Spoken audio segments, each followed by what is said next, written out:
You will hear two students, Jacinta and Lewis, discussing a holiday they are planning in Queenstown, a tourist center in New Zealand popular with young people. First, you have some time to look at questions 1 to 6.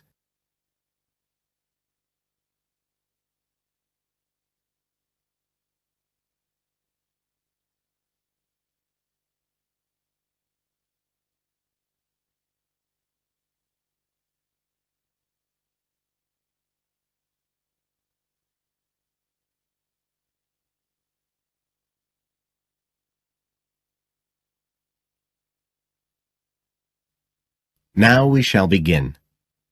You should answer the questions as you listen, because you will not hear the recording a second time. Listen carefully and answer questions 1 to 6.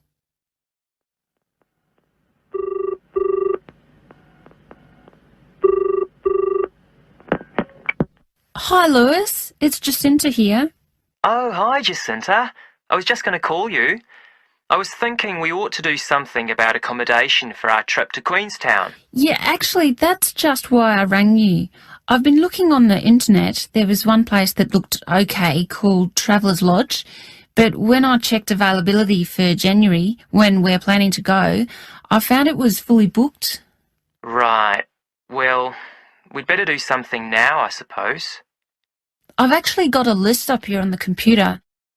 There's one place called Bingley's that looks possible. It's $1975 a night. That's US dollars. They quote all the prices in US dollars. So that's about 26 or 27 New Zealand dollars. That's okay. That'll be in a dormitory, is it? Yeah, they say 8-bed dorms, and the hostel's right in the town centre, and they've got a cafe. They have theme nights every weekend, whatever that means. Oh, you know, like certain sorts of food and music. And people might wear special clothes like that Egyptian evening we went to last year. Oh, okay. What else? They've got a sun deck area, and then all the usual things, internet access and so on. Sounds good. Was there anywhere else? Yeah, a couple more places. There's one called Chalet Lodge, which is just 18 US dollars. That's for a bed in a 12-bed dorm. They do single and family rooms as well. It looks as if it's a bit out of town. Says it's got an alpine setting, a quiet alpine setting. What do you think? Not sure. Oh, but actually it's not far out at all. It says 10 minutes walk from town, so... Oh, and it says it's children-friendly. I'm not so sure about that. What about the third place? That's called Globetrotters. Let's see. They do private rooms or 5-bed dorms for $18.50. It's in the centre, just by the lake, and that includes breakfast. Didn't the other two? I don't think so. They didn't mention it, so probably not. Oh, and it says something about a free skydive. Wow. Don't know if I'm all that keen on jumping out of aeroplanes. Oh, actually, what it says is you can win a chance to do a skydive. They give one away every day to one of the guests. Well, if I win it, you can do it. Anyway, do they have room? Yeah, I checked the availability. Shall I go ahead and book there then? Fine. You now have some time to look at questions 7 to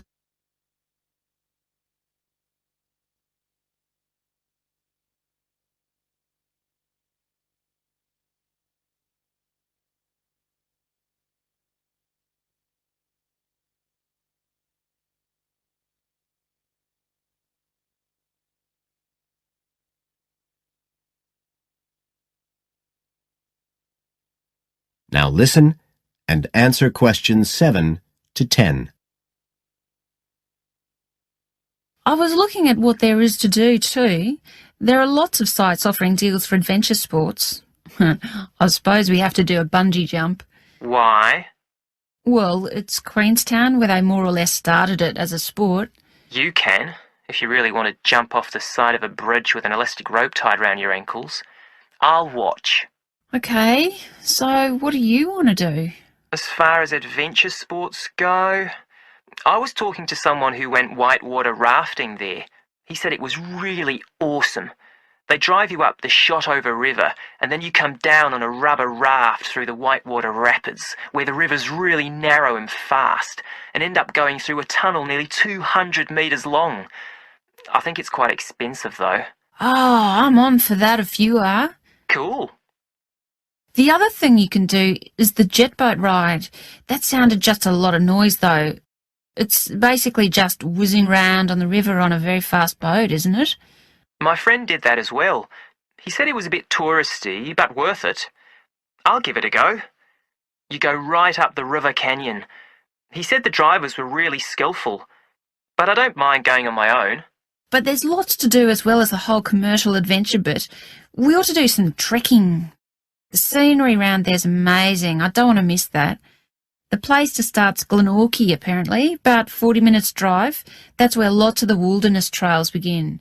Okay, I'll pack my walking boots. I'd better start getting in training. I haven't done anything except sit at my desk for months. Now, is there anything else we need to decide? That is the end of Section 1. You now have half a minute to check your answers.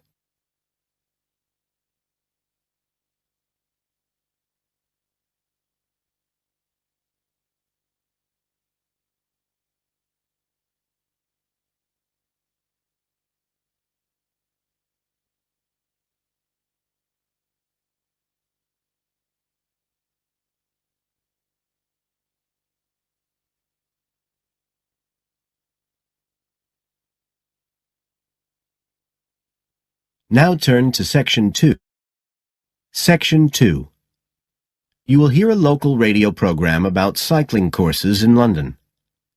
First, you have some time to look at questions 11 to 14.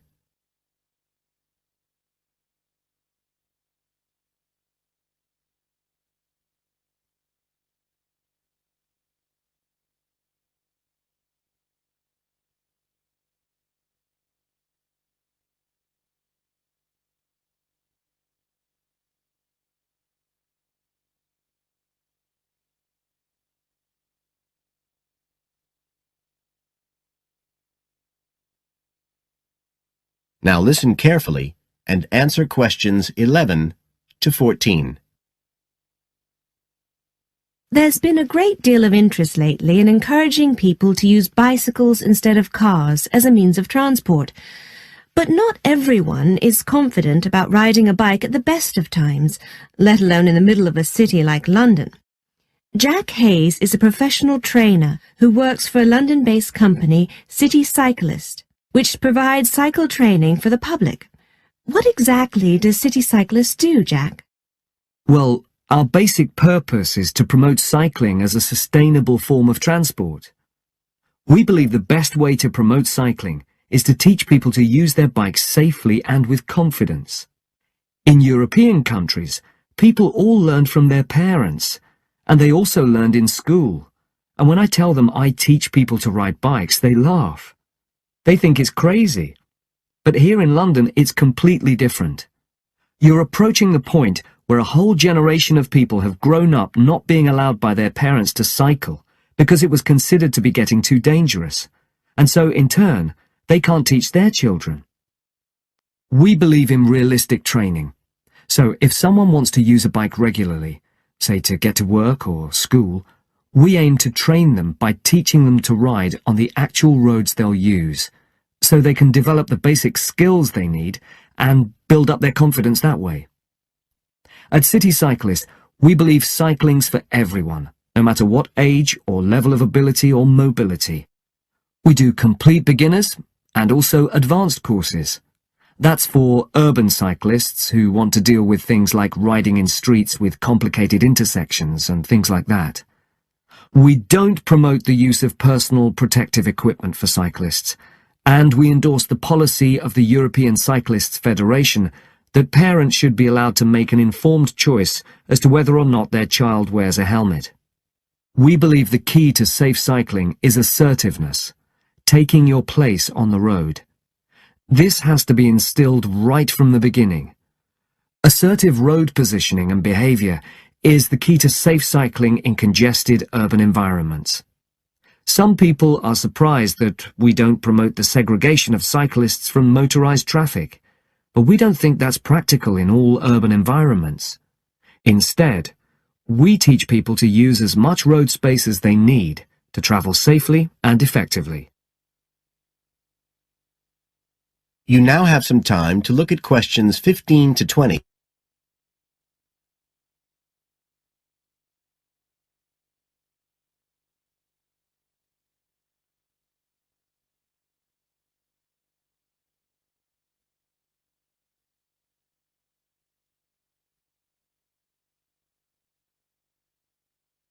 Now listen and answer questions 15 to 20. Now, as well as courses for individuals, City Cyclist provides a number of services for organisations. For example, we can deliver fun, safe cycle training activities at schools, arranging courses so that the disruption of curriculum time is kept to a minimum. As well as this, in order to promote safe cycling, we have provided training courses for employees and staff of local councils. And we are also increasingly looking at developing training courses in companies in order to help employers work towards green transport plans by helping to increase the number of staff cycling to work. Right, so that's a brief summary of what we do. If any listeners would like to find out more about the organisation, you can have a look at our website. That's City Cyclist. CITI cyclist.co.uk. And in order to book lessons, you can either phone us on 020 7562 4028 or do it online. There's an application form on our website, and you can just download that and send it in. We charge £27.50 per hour for one-to-one lessons, plus £6 for each extra person. So you're looking at just £39.50 for a family of 3, say. If you've never been on a bike in your life before, we reckon we can get you riding in 1 hour, and for most people a course of road training usually takes 3 hours. But whether you're a parent or a child, an individual or an institution, we'll be happy to discuss your special needs and make a programme just for you. That is the end of Section 2. You now have half a minute to check your answers.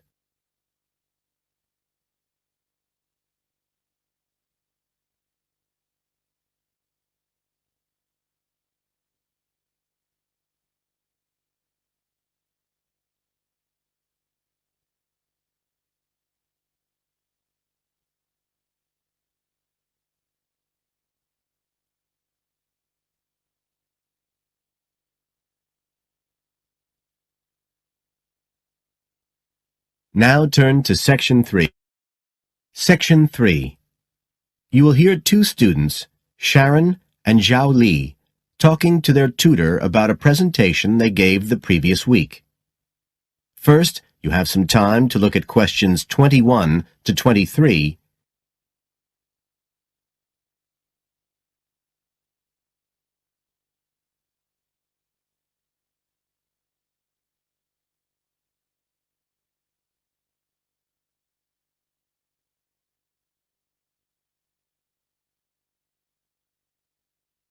Now listen carefully and answer questions 21 to 23.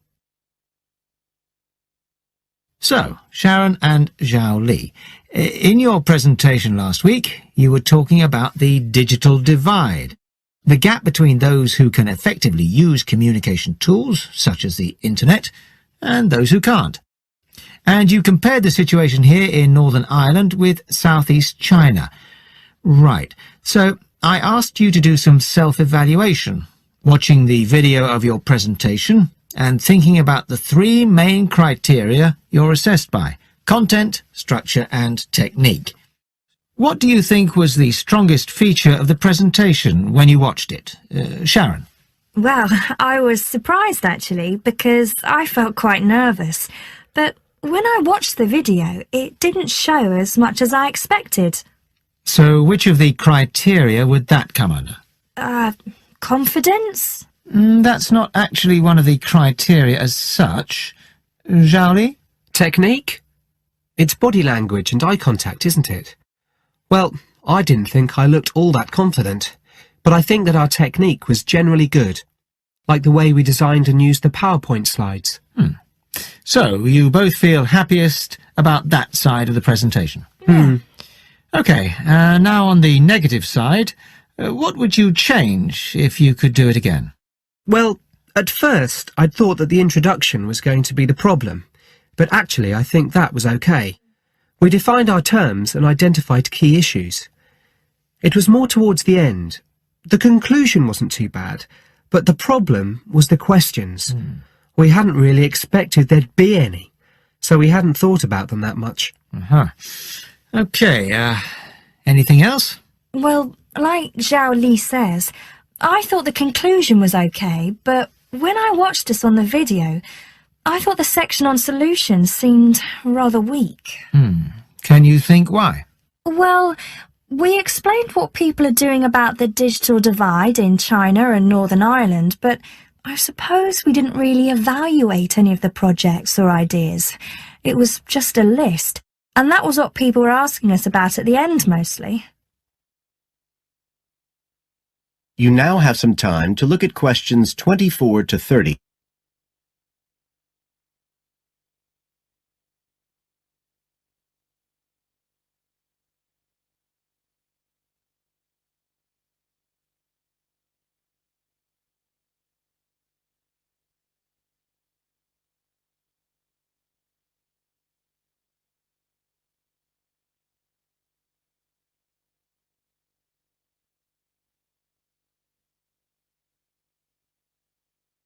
Now listen and answer questions 24 to 30. Okay, now, I also asked you to get some peer evaluation from the other students. Yes, well, people said it was interesting, like the fact that in China, the internet was used more for shopping than in Northern Ireland. They said sometimes it was a bit hard to understand because we were talking quite fast, but we didn't think so when we watched the video. No, it's a bit different, though, because you know all this information already. If you're hearing it for the first time, you need more time to process it. That's why signposting the structure and organisation of the talk is important.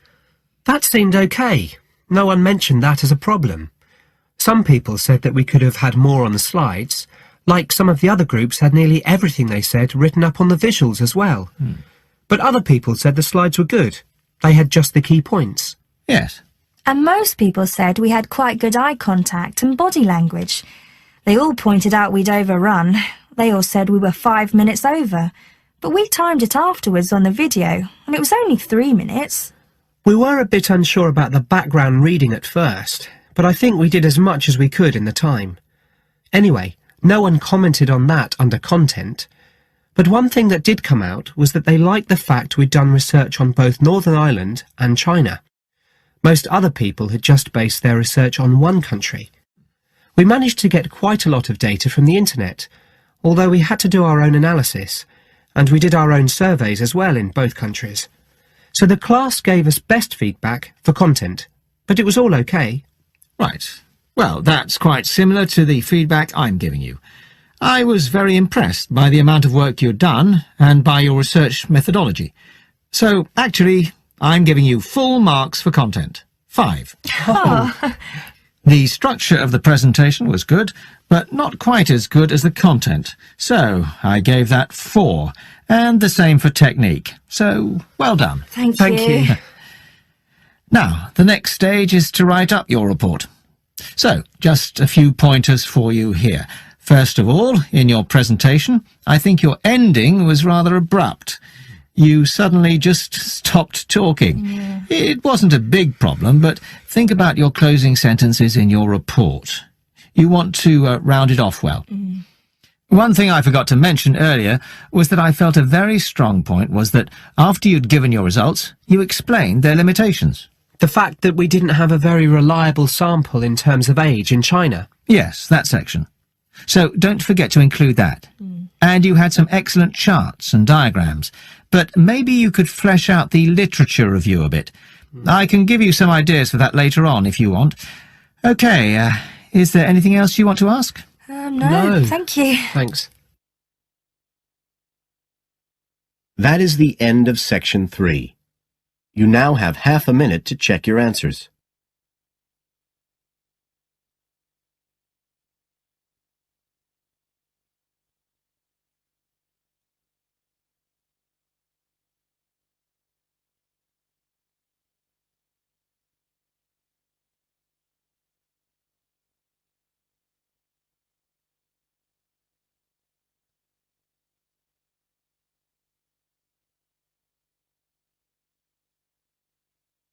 Section 4. You will hear a student giving a presentation about some ways of dealing with the problems of urbanization and city growth. First, you have some time to look at questions 31 to 40.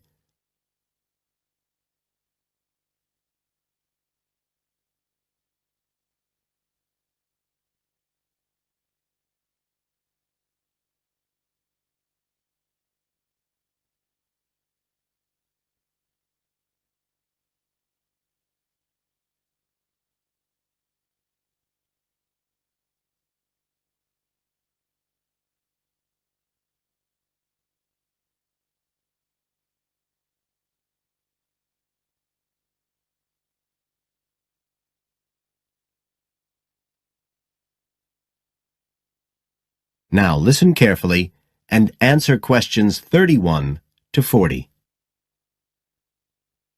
Well, Adam's just been talking about some of the problems that have resulted from the rapid growth of cities in the last 100 years. Things like housing, sanitation, crime and so on.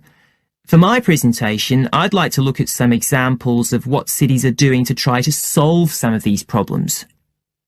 As part of its Healthy City program, the World Health Organization, the WHO, has come up with a set of criteria for a healthy city.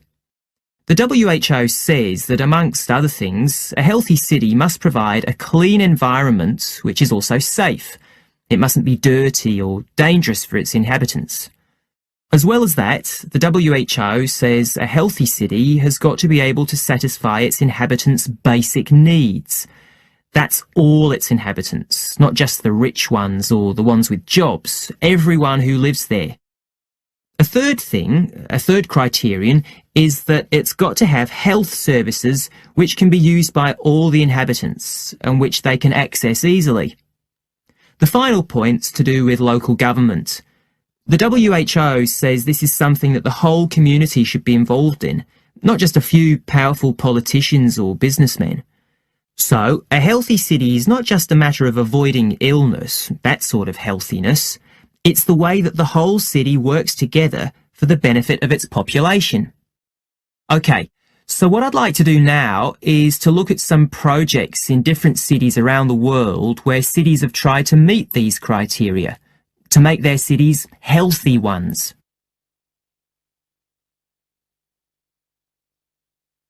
Right. The first project I'm going to discuss took place in Sri Lanka, and this project was called the Community Contract System. Its aim was to improve the places where the poorest section of the population lived, the squatter settlements.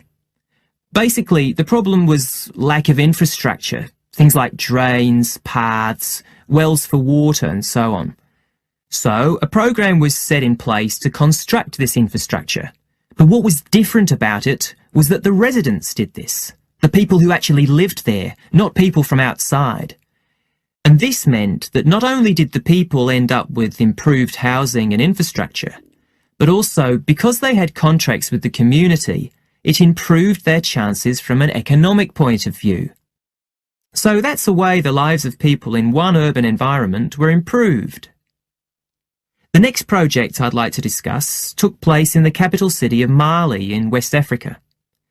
This project involved setting up a cooperative to try to solve the problems of sanitation in the old central quarters of the city. One of the main problems was a lack of a system for garbage collection, which meant that there were a lot of insects, and this was causing disease. And again, it's interesting to look at who was involved in dealing with this problem.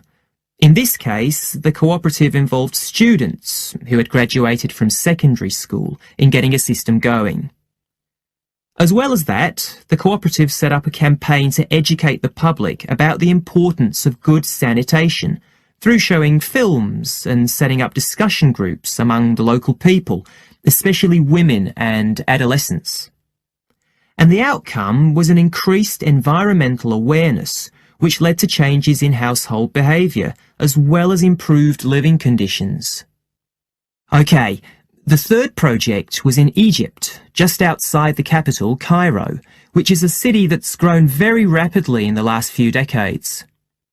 This project was based in a women's centre in a poor area called Makatim. The aim of the project was to support girls, young women from the area from poor families.